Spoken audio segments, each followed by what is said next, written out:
In this video, we're going to show you how to use your Patio Shield repeller and some helpful tips when using your repeller. In every Patio Shield repeller box, you will get a repeller, a fuel cartridge, repellent mats, and an instruction manual. Remove the repeller from the cardboard box.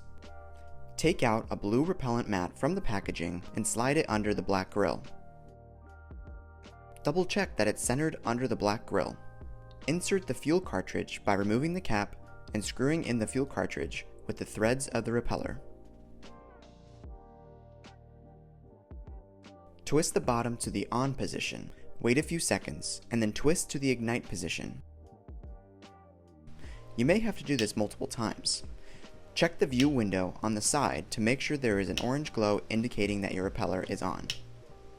Here are some helpful tips to get the best use out of your repeller. The repeller will take 15 minutes in a stationary location to create the zone of protection. When the repellent mat turns white, or after 4 hours of use, it's time to replace the mat. Simply slide a new one under, pushing the old one out. Check the fuel cartridge regularly to make sure you have enough fuel. When the fuel is low, it's time to get more fuel cartridges. If your device isn't igniting or repelling, here are a couple solutions. First, ensure fuel cartridge is full. Tightly screw or thread the fuel cartridge into the port. Turn to the on position and wait 10 seconds for the gas to flow.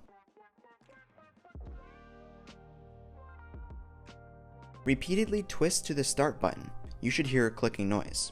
Check the view hole window to ensure an orange glow is present. Make sure nothing is covering the grill of the device. If the above doesn't work, please also try these steps. Twist the repeller to the on position.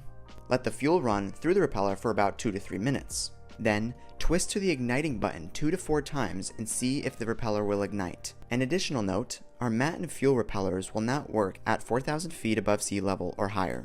Every repeller comes with a card of useful tips as well as a user guide. The instructions on how to use the repeller is also listed on the cardboard of the box.